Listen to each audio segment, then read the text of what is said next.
আমার ভাইয়ের না কাজ করতো গো, আমার ভাইয়ের 4টা ভাই, একটা ভাই ইঞ্জিনিয়ার চাকরি করে গো বাবা। রাজধানীর অভিজাত এলাকা গুলশান 2-এর একটি চায়ের দোকানের ভিতর থেকে মোহাম্মদ রফিক ও সাব্বির নামে 2 জনের গলাকাটা মরদেহ উদ্ধার করেছে পুলিশ। শনিবার 28 সেপ্টেম্বর বেলা 11:30টার দিকে খবর পেয়ে মরদেহ দুটি উদ্ধার করে পুলিশ। নিহতদের মধ্যে মোহাম্মদ রফিকের বাড়ি বরিশাল সদরের দমদিয়া গ্রামে, আর সাব্বিরের বাড়ি ময়মনসিংহের গৌরীপুর উপজেলায় রায়গঞ্জ বাজার ব্যাপারীপাড়ায়। ওনার সাথে কারোর সাথে শত্রুতা আমি আছে আমার মনে হয় না এরকম কেউ আছে। আজকে ওনার ছেলে সকালে আসছে, ওয়াল টপকাই ভিতরে যাইয়া দেখতেছে যে ওনার রুম তো অন্ধকার, বন্ধ আসতেছে। আমরা তালা ভাঙছি, ভাঙার লগে লগে দরজা খুলছি, খোলার লগে লগে দিই আরো অনেক দুর্গন্ধ বাড়িতেছে। মানে লাশ দেখা যাচ্ছে না, মানে লাশ কাঠের উপরে মানে চাদর দিয়ে সুন্দর করে ডাইকা হয়ে গেছে।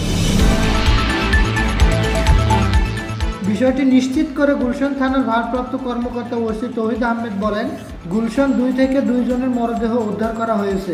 প্রাথমিকভাবে ধারণা করা হচ্ছে ধারালো অস্ত্র দিয়ে তাদের গলা কেটে হত্যা করা হয়েছে। ময়নাতদন্তের জন্য মরদেহ দুটি সোহরাওয়ার্দী হাসপাতাল মর্গে পাঠানো হবে। তারা ওই চায়ের দোকানে কাজ করত বলে জানা গেছে। রিফাতুল ইসলাম, স্কাই চ্যানেল।